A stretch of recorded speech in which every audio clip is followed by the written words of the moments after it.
Hello, Zaid. It's Tim here. I thought it would be better to give you a little bit of feedback through a video. It helps bring some clarity, hopefully, versus an email. So I hope that you enjoy the evaluation that I'm about to give to you. First things first, before I even start my evaluation, I want to highlight two key things. Number one, there may be some regional differences in what I am speaking about versus what you experience. So I know that you're speaking to clubs overseas. I believe you're in Pakistan. There may be some language or cultural references that would apply to you in your home country versus what I may be looking at your speech from a North American perspective. So I want you to be cognizant of that, that I am speaking from my own personal experience and what I would believe you would want to take under consideration if you were to use this speech for the speech contest moving forward. If you happen to make it through and you're competing in front of an international audience, you may need to take into that consideration the fact that the information that you share from your home country may be different when you're in front of that international audience. So one thing to keep in mind. And then second, similar to that regional difference, being the audience that you're in front of. They may be experiencing you in a different light, in a different manner, and you need to take that into consideration as to how you may adjust your speech. And I'll certainly point out a couple of those things as I go through this evaluation. I'll start with an overall impression. I thought that the speech was really good. I think that you have a great message. Let it go. Very clean, very simple, easy to remember, and also universal. That's one thing that a lot of people who compete in this contest have a problem with, is finding a message that is universal, that will appeal to people in North America and European and Southeast Asian and Australian and Asia audience. We try to find those universal messages that will work, and I believe you found it in the Let It Go principle. So congratulations, I think that's a job well done with that. I think that you were very well spoken. I know that you said in your email this is a speech from 2 years ago, but even from 2 years ago, I think that you present yourself very well, and you were very expressive at times, which is also very good to show your audience that you're open and not just flat. And finally, I believe that the tactics that you used, from your variety in your tone of language, the stories, having multiple stories within your speech, having props certainly helps, and also your stage use. You definitely sprinkled a little bit of everything into that speech. Now, there's definitely some opportunities that I think that you could work towards in this speech, and I'm going to go through them all, but as I do, I want you to consider 3 things that my evaluation is helping you to make this better. So number 1, you need to consider connections with your audience. Again, there may be things that are going to work for you because of where you are, but on an international audience, and particularly in a North American market, I don't believe that some of the language that you used and some of the references that you used will necessarily work and build that connection. I'll highlight those as we go through this, but I wanted to bring that to your attention, that you want to think in terms of connection to the audience in which you're speaking to and make the adjustments where you can. I'd also like you to consider about clarity. I will highlight a couple of areas where I felt the speech left me wondering, and that's definitely something that you're not going to want to have. You're going to want to bring some clarity to what you say, and I would encourage you to work through those areas to tighten it up a little more. And then finally, the construction of your speech. There's definitely a few different areas specifically callbacks. Again, some of the language that you used, the stories and the points that you're highlighting, how they're constructed, and also the humor. I believe there were a couple of points where you were trying to make humorous at times, although there was no reaction from your audience. There's definitely some areas where I think you could add some humor or uncover some humor, and I'll highlight those as well. But I want you to think of those key elements from a construction of a speech perspective so that you can bring that clarity and bring that connection to the audience, just to bring it all together. So that's a bit of an overall evaluation and some of the opportunities that I think you can work through. And then with that, I'm going to go through the speech and the notes that I made to talk about the different areas and where I believe you can make some adjustments. I'll start with the opening. The first thing that I noticed was your hands, and you did this motion. I don't know why you did that motion. I know that you did it and you started with once upon a time, and it almost felt like you were casting a spell on your audience. Once upon a time. It does show movement of your hands, but I just don't get the reasoning as to why you would have done this. So I would consider not doing the motion. You can start just with your hands down and it will be fine. But the line itself, once upon a time, this is, to me, a non-fiction, or a fiction, I guess, story. It relates to a lot of children's books that start off children's stories, once upon a time. So when I hear it, I'm thinking that you're going to tell me a fable or some kind of a story that is not a real life story. And yet, after you spoke about once upon a time, you talked about a situation that actually did happen to you. So there was some confusion there about whether that message should be in there or not. There have been coaches that have said use once upon a time as a way to bring your audience in, but I just think that the motion with the words, with the follow-on of what you provided, did not build the connection for me. And I would encourage you to look at an alternative opening. One of the ways in which you can do that is to change your tactic where you have all narration. At this point, you narrate or you discuss the exact points that happen between you and this colleague and change that to more dialogue. So rather than giving us the book report of what happened, what if you considered that once you got to your center stage, and this is just an idea, you don't have to do this, but just take this under consideration. What if you were to start at the center stage and you've acknowledged the audience and you're ready to go, and rather than say once upon a time, you shifted your body language and you became the character that is your colleague. And your colleague was now saying the things that he said to make you feel the way that you did. So you became the character, and all of a sudden you started saying things like, "You're no good. You messed this project up. I can't believe you. This is going to ruin the company. This is going to do whatever number of things." So you don't have to turn your body entirely, but just a little bit of a shift, and start being the character that they are.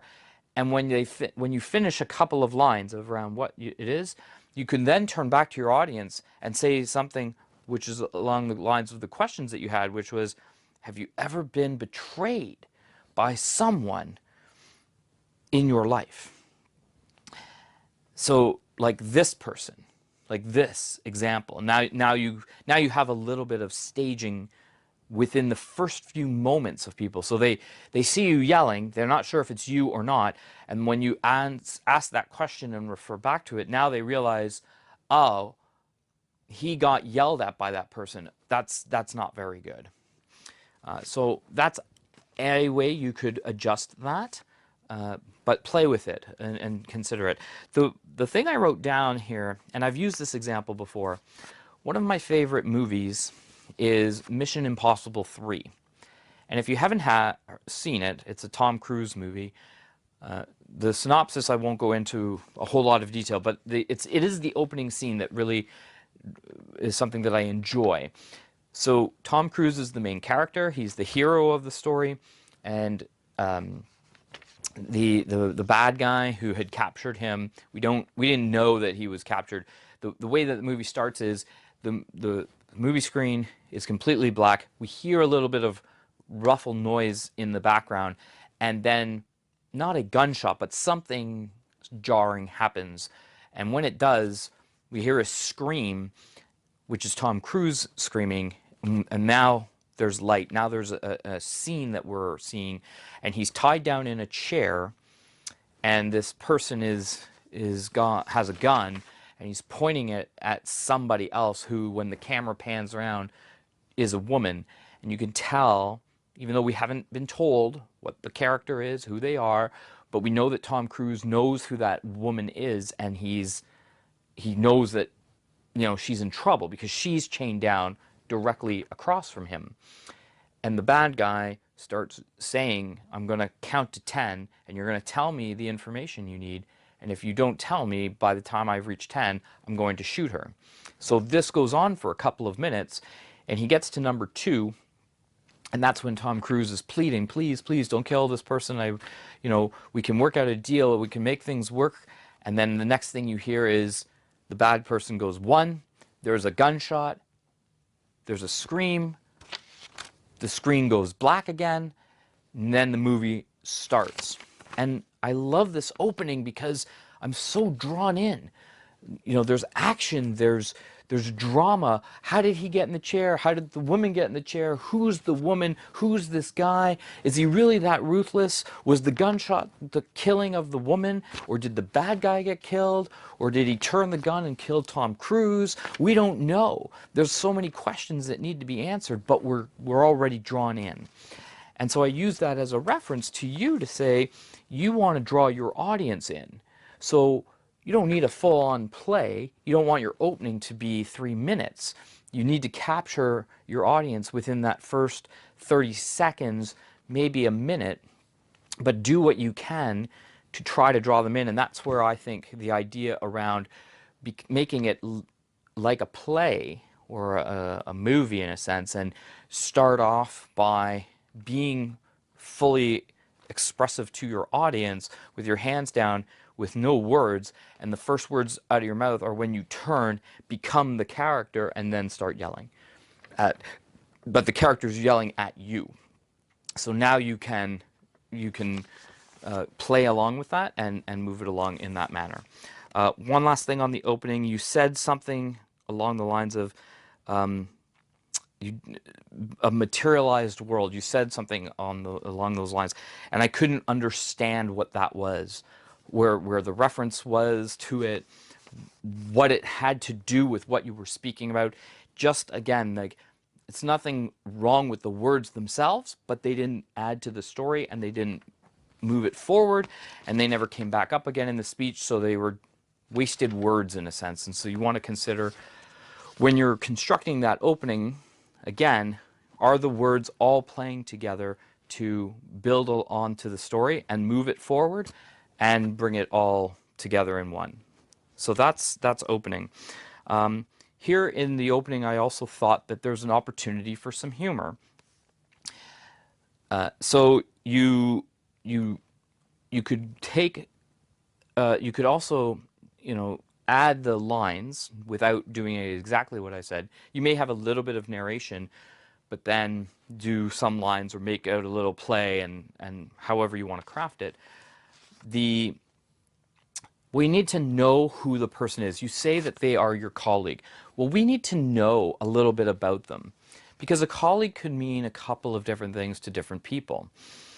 If you were to say the person's name, and it doesn't have to be their actual name, but if you were to give them a name and give a little bit of a description of who they are. So in my example, it's this person's yelling and then giving a line like, have you ever been betrayed by someone in your life, like my colleague Joe did. And in your case, again, this is where there's some regionalness to it. So where my colleague Mohammed, or where my colleague, whatever a common name would be in your part of the world. Now, the humorous part of this could be, and what I was thinking was, you can use it as being serious in your speech, and then when you get in front of an audience that's more international, you may have a very serious moment, or there may be some lead up to that serious moment if you wanted to go that route. But now you want to talk about who the person is. So from an international audience perspective, you could say something. You could give this person this really long name. I notice your name is quite lengthy. You actually have three in your name, three names in your name. You could have a person who has this long name, long Pakistani name, and then say, turn to your North American audience and say, for those of you in America, that name translates into Joe, which would be funny for someone from a North America perspective, because this long name that translates into small words, we see that a lot on a North American perspective. There are some languages that have more characters to words, or you have to use extra words to say the same thing as you do in English. So to take something as simple as a name, extend it on purpose, and then say, for you in America, it would be like Joe, would get a little bit of a laugh. And so that's something to consider, how you could uncover some humor in that aspect. So that's your opening. And then you moved into the questions, and you asked some really interesting questions. So I've been saying the one, have you ever been betrayed by someone in your life? Did a coworker let you down? Have you ever been accused of something you were not responsible for? All very good questions. If you're going to use all three of them, I would encourage you to take a brief pause after all of them, and I would encourage you to look at different parts of your audience. So you would ask your first question over here, and then let it sink in for that person, and then maybe move to the center, or even go to the extreme, go from one end over to the other. Now ask the question, let them sink it in, then come back center, ask the third question, let it sink in. You asked the three repetitive questions all together, and you were sort of in a sweeping motion. But if you just take the time to stop, let the audience hear the question that you asked, and let them reflect on it a little bit. So now they're buying in. I mean, I would say, yes, I've been betrayed by somebody in my life. And sure, yeah, a coworker has definitely let me down in my past. And have I been accused of something that I was? Absolutely. This happens all the time, especially in business. So three good questions. Let me reflect on it and get acknowledgement. You might even see some nodding heads in your audience. So now you've built that connection. Now you've got your audience thinking, okay, yep, I'm absolutely with you.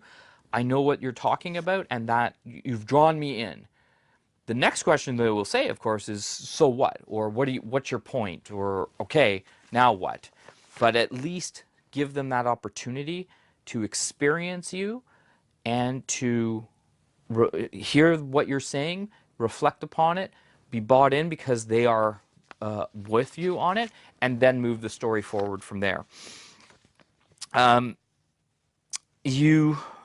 wrote down that all of these are really good questions, but they may be only related to the opening story. The rest of the stories in your speech don't necessarily line up with that. So a couple of considerations, whether you keep those or not, that's up to you. But if you are going to keep them, you may want to change some of the wordings or intentions of the questions that you're asking so that they line up more with the stories that are coming.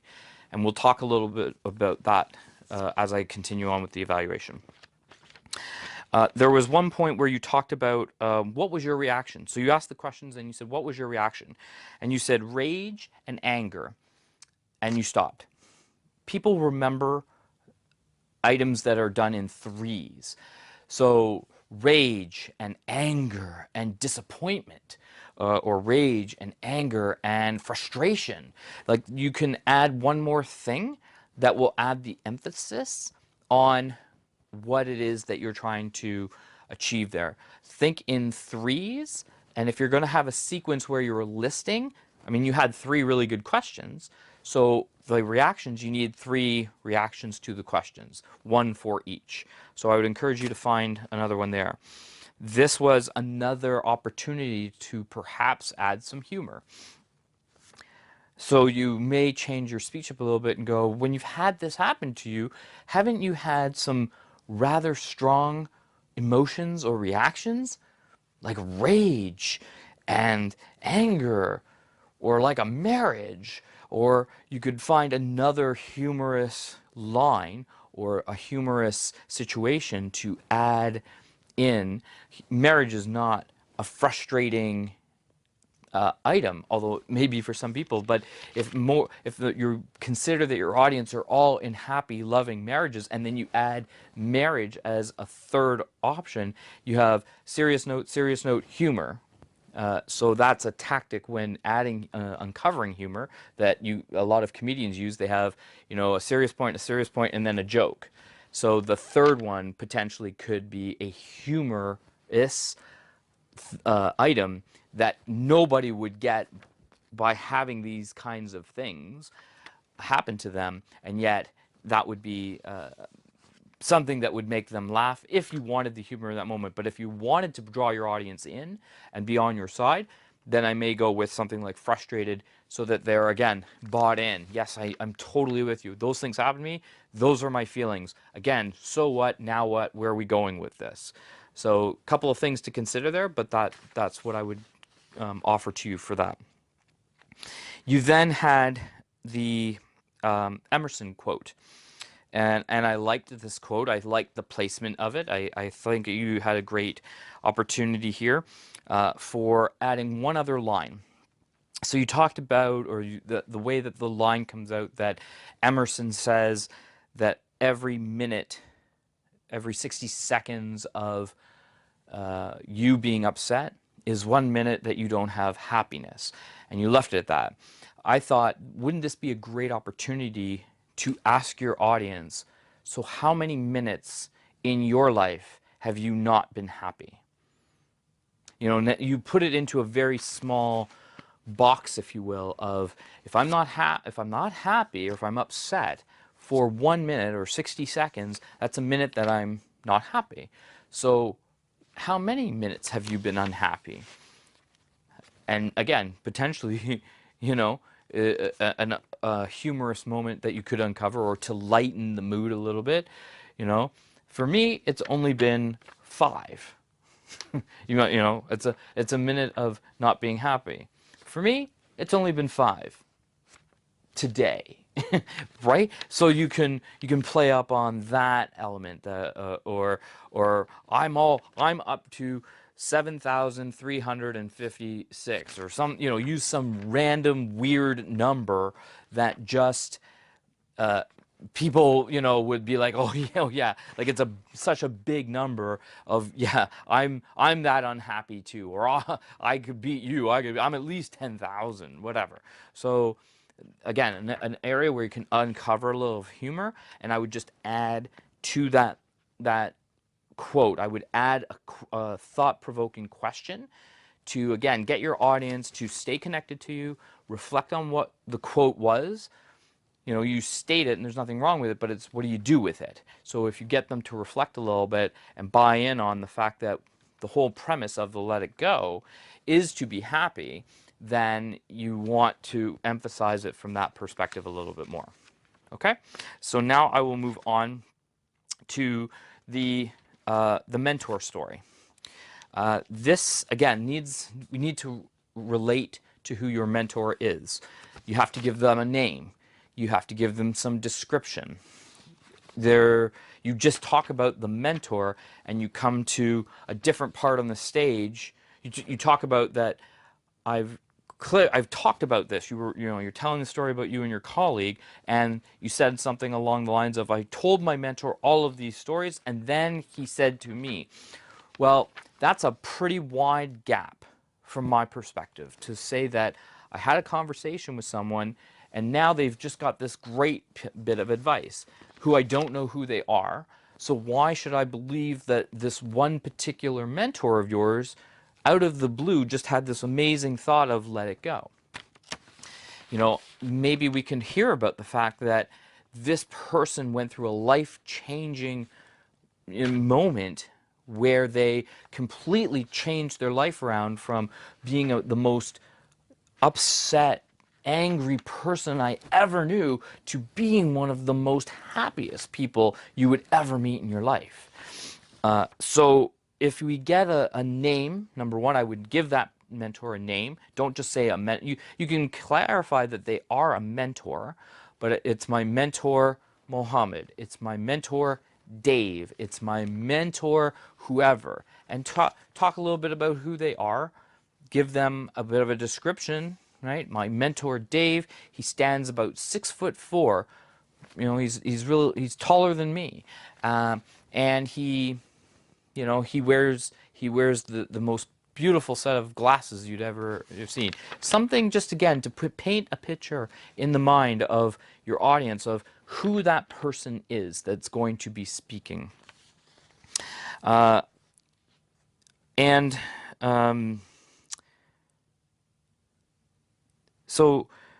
So he just, yeah, and again, for me, it was hard to understand how the story that you had told and the amount of detail that you had on it, and just to summarize it as, I told the mentor, and the mentor told me to let it go, and there really wasn't anything about it that I could take away. And again, we don't hear from the mentor anymore, so it was just that they were there, and then they were gone, without any knowledge, without any connection, and so they kind of added to the story because they are the one that put it out there that it's the message of the fact that he's the one that gave the magical words. Here's another opportunity for humor. So rather than play out the entire play, or say, I told him all this and now I'll become the mentor and state it, you could almost say, I'm having the conversation with my mentor, Dave. And, I said to him, Dave, what kind of advice would you possibly give someone in my position? And then you could say, then you change your body language a bit, you become Dave, the mentor, and all of a sudden he starts doing his speech about, you can do it with 3 magical words. And here again is another uncoverable humorous element that you could add. So you came in your speech, you just said that he found the 3 words, he said the 3 words, which is let it go, and then you come back to center stage. If you make it more of a dialogue, so you tell the last sentence of your story, or ask the mentor, what do I do? The mentor then says there's words that you can, three words that you can live by, and now you can come up with a humorous line of what the 3 words would be. So you could say, should I love my job? Should I just kick him? I thought, just kick him, which is inciting a bit of violence. But at the same time, you talk about the fact that the colleague was demeaning to you, so we're on your side for making you feel bad. So if the 3 magical words are just kick him, it's kind of funny because even though they're just words, they have the instinct that you would actually kick the person, and it might just get a little bit of humor for that perspective. So again, something to consider for that. The other consideration you might want to talk about is instead of doing a play like that, is there a different type of symbol that you could do? So for instance, you could say, I was speaking to my mentor, and even after I told him my problem, he handed me a hot rock. And it was so hot, and it was in my hands, and I was blowing on my hand while I was holding in the other, and I was juggling it back and forth. And I said to him, why are you making me hold this rock and when it's so hot? And he said, then just let it go. which I did, and it dropped. And he said, "Doesn't that feel better?" And I said, "Absolutely, it feels better." He said, "Wouldn't it feel good to let everything go in that way, where you have this relief?" So there's some symbolism there of letting it go out of your mind, letting it go when it's painfully hot. And if you, again, pretended that you had this hot rock, or if you even had a stone and pretended like it was hot and dropped it, there's an element of prop that you could use. There's an element of, again, uncovering something. So I would encourage you to consider that as well. Moving into the kid's story after the mentor, this is where you started to lose me. Because again, we were talking about a colleague, and now we're talking about your kids. So I'm just confused to how they add in. The let it go scenario kind of plays out because you talk about the son who was fighting, and now he didn't have to fight because he wanted the chocolate. He let it go. So I kind of got it, but it just didn't have a good flow for me. If you were to keep it in, I think, again, from a connection standpoint, we need to have names for your children. To protect your children, you may use alternate names for them, but I would at least give them an identity of some sort. So my first son is Muhammad, and he's 10 years old, and he's this tall, or he's 5 feet. He's going to be tall like his mom, unlike his brother Zaid, who is only 4'2", the same height as his mother, and he has a sweet tooth, which is chocolate, and that gave me the idea. So now we know a little bit about who the children are, and you can and we're bought in because I might be thinking about the children that I have, or if I don't have any children, maybe I have nieces or nephews, and now I can see them because you give them an age and you give them a little description. So I'm thinking about children in that age range, and then it's painted that picture in my mind. So something to consider to do there. Another humorous moment that you could uncover. So you could ask your audience, raise your hand if you have children who behave extremely well at home. And you might get a bit of a laugh because a lot of children don't behave well at home. So there's a laughing kind of moment there. If you were to get a very serious moment, or if you were to get a lot of hands that go up, again, a humorous line might be, maybe I should send my kids to your house to learn how to behave. Again, just giving a bit of that, oh, here's a humorous moment that I could fill in a little bit just to add to the moment, and then come back and start telling the story. So some ideas there for your kids and what they do. With the chocolate piece, again, I believe what you were trying to convey was the one son was being beaten up.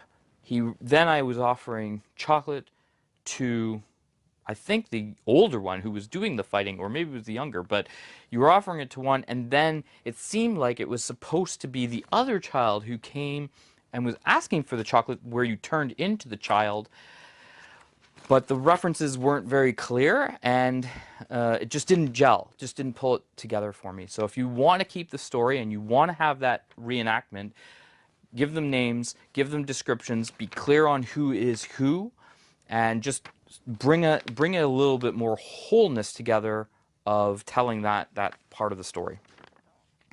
Here again is another element of bit of confusion, the backpack. So I noticed that you put the backpack on at 45 seconds. And then by the time we got to this point in the speech, it was 3:02. My challenge is that when you put that backpack on, number one, it didn't resonate with the story in which you told. So I was confused. Why is he putting a backpack on? I could understand a little bit of symbolism by the questions you were asking, so I was thinking, is the backpack going to get really heavy and maybe weigh you down a little bit? I was thinking that in my mind when I first saw it. And then on replays, I looked at it and I said, okay, he puts it on at 45. He gets to this point in the speech at 3:02 and explains it, right, about the fact that it's like a backpack and then you drop it. So it's okay because at that point now we understand what the premise of it is. but the way in which you came on with it, or the way in which you put it on, it didn't resonate. It didn't pull together the story from the story you had. It was on your back for 2 minutes and 15 seconds. And all that time, in the 2 minutes and 15 seconds, all I'm thinking in my head is, what's he going to do with the backpack? Why did he put it on? None of the story is talking about the backpack, but I'm still wondering, why does he have it? And now you get to the point about it, and now I'm like, okay, yeah, I can understand why it would feel bad, and then you immediately drop it. So again, I'm just confused. So you put it on, it didn't mean anything, it sat on your body for 2 minutes, and now you gave me a point about it, and psh, it's off. So it's a good symbol, but it has to resonate to pull it together. For me, it didn't. I would reconsider whether you use that or not. Now moving into the spiritual act, this definitely did not resonate with me. This whole part, and forgive me if this is a cultural thing, but for me it didn't resonate. It didn't resonate with the other stories. It didn't resonate truly with the message from my perspective. I was confused. Here again, I think is where you were talking a bit about humor from a men versus women piece, and again, this could be a cultural piece with the joking, with the men when they know they're right. Just shh. I would caution you on men and women jokes in today's society. It's just I've seen too many people with speeches try to pull this off in a man versus woman scenario, and I can tell you, at least in North America, it never goes over very well. We're just in a very sensitive time right now for certain things around men versus women and the different elements that are happening, unfortunately, in our society. That kind of joke may not hit the right people in your audience well. So caution you to whether you would keep that in or not. The couple story. The couple story, you started it out with a long time ago. When I hear a long time ago, my mind goes to Star Wars. Star Wars, the movie, starts out with a long time ago in a galaxy far, far away. Well, when you said a long time ago, it could have very well have been 20 years or 30 years or however long in your mind that this story happened with these people. But in my mind, number one, I heard at the very beginning, once upon a time, so I already think children's novel, not real, and I'm confused because I'm thinking, you tell me it's not real, but it's real, and now you're saying a long time ago, I'm thinking that's Star Wars, so we're sci-fi, but yet it's a conversation about a couple that seems to have actually happened, so I was confused, and to add even more confusion, one of the couples dies. A friend all of a sudden is talking to them after they've died about and somehow the message of let it go comes back in. It just didn't gel. It didn't resonate with me as an audience member, and it didn't add to the message in any way. So I would just consider whether this story and this element of spiritual, because there was no other reference of spiritual in your opening anywhere, so I just couldn't connect it, and it didn't resonate with me as an audience member, so I couldn't appreciate what it was about. The prophet story, it was unclear what was being said and how it tied back to let it go. And so I wasn't clear with what you were trying to get at with the prophet. In addition, at the 6-minute mark, you talk about an activity in which the people could do something. So the first action you asked them to do was to write a person's name down.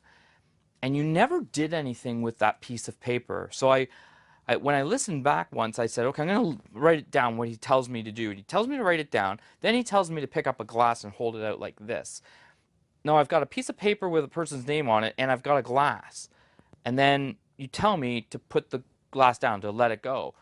And I never go back to the paper, and I'm never really thinking about the name. It didn't work. for me.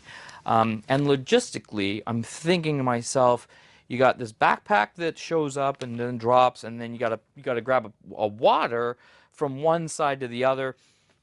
It seems like, I don't know, it just, in that room, maybe it worked, but for me, I just didn't get what this was doing.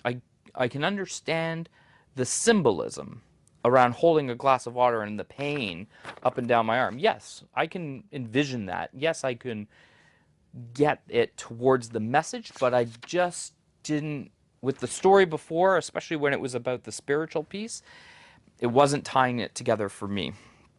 So something to consider there as to whether or not that would be something you would want. Um, yeah, yeah. So that was that piece, which brings us to the ending.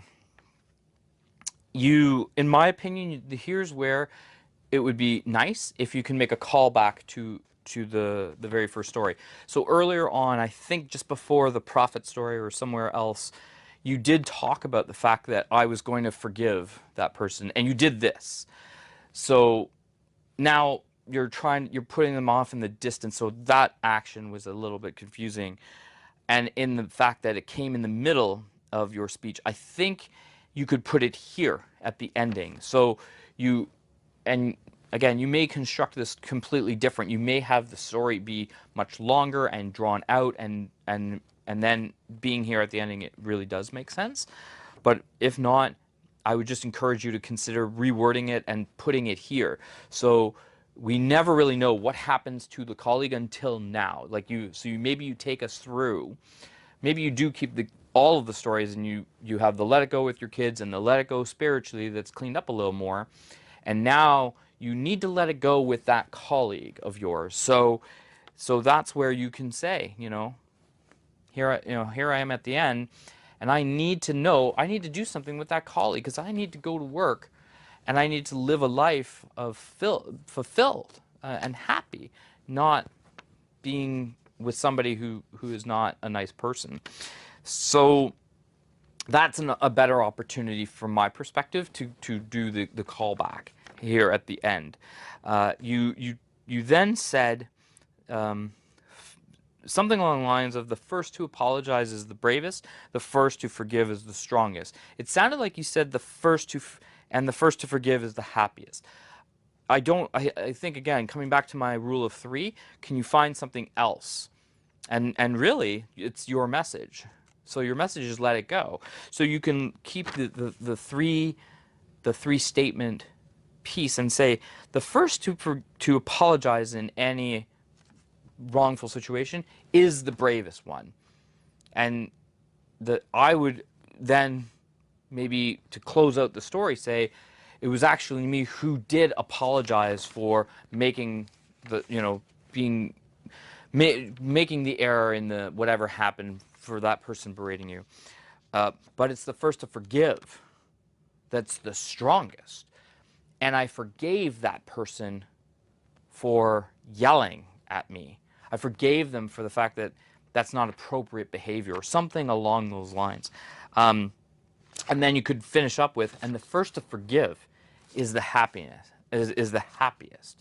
And ever since that day that I apologized and forgave him, I've let it go and been happy ever since. So that brings the story to a close with three strong elements, three different things, tying into your universal message and closing out the fact that we started in a very negative space, and now you come back and you're very happy.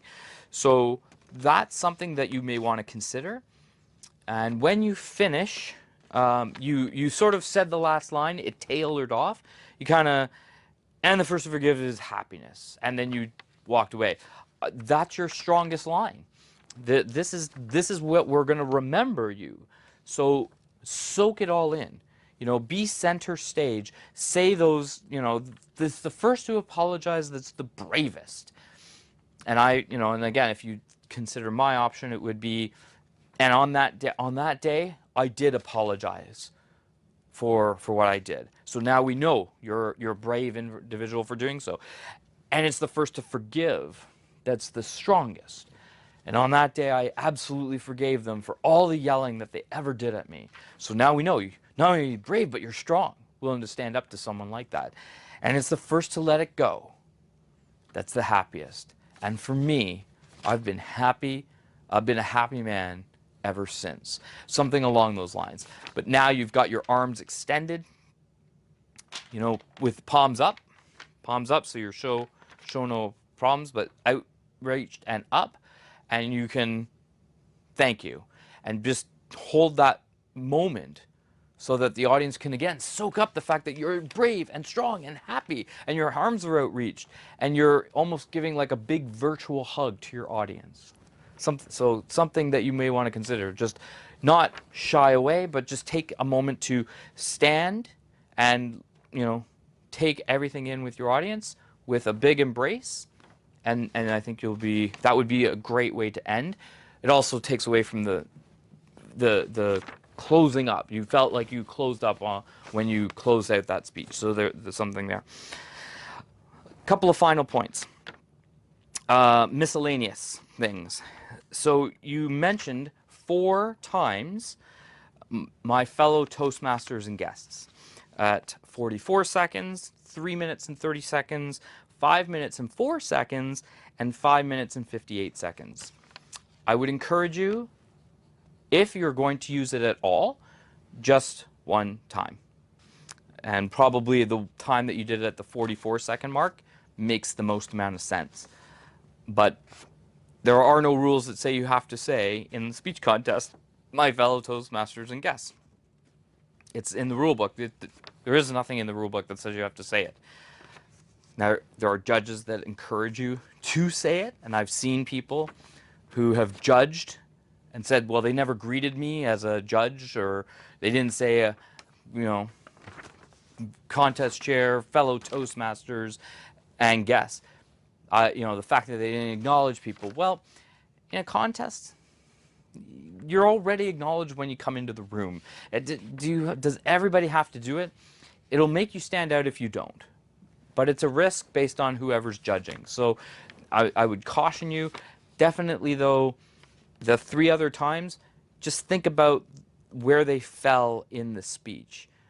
Because all of what you say eats up time, and some of the suggestions I'm giving to you about revising the story and adding some pauses and uncovering some humor, which gets laughs, which takes away your time, is going to start crunching your total 5 to 7 minutes. So now you need to really think strategically about the words that you're using. And if you drop 3 of those, well, now you've got some seconds and words back that you can use some in other places. But going through that construction piece, again, you may want to consider other words and phrases that you don't need and play with them. But definitely here, take those out if you don't need them.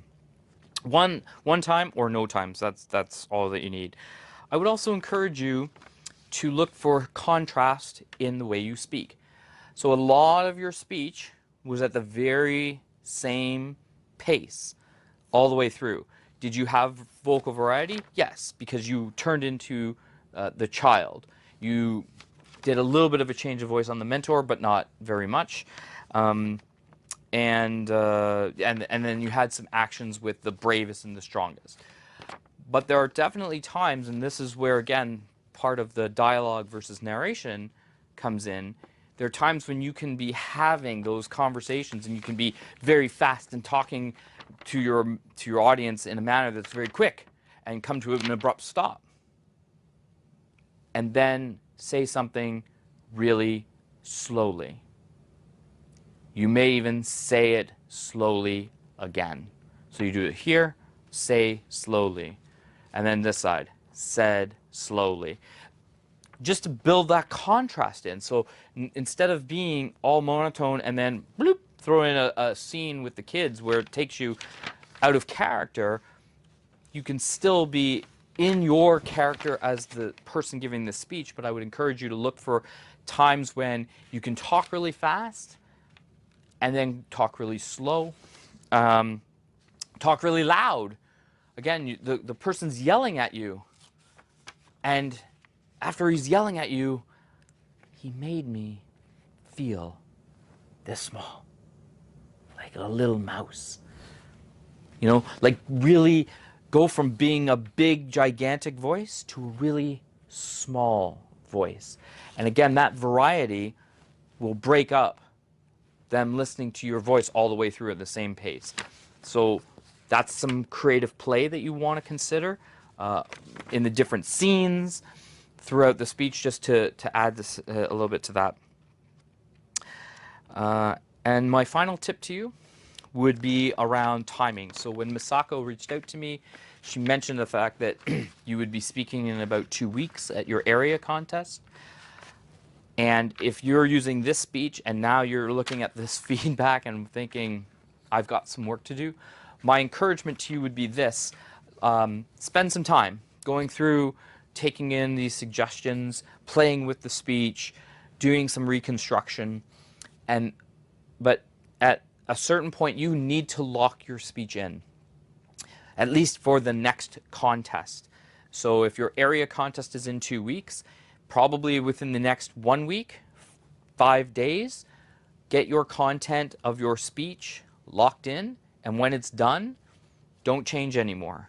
You get the feedback that you need from the peers and groups and Toastmasters clubs, wherever you're doing your rehearsing, but lock down what you have at about 5 days from now, and then just do the rehearsal on all of those elements. You might make a few tweaks here and there, but you don't want to be saying, oh, I'll take the kid's story and make it first, and then I'll take the spiritual story out and add something new as you get closer to the contest day, because it'll be too much for you. You definitely want to spend the time doing the rehearsals and preparing yourself for the actual day of delivering.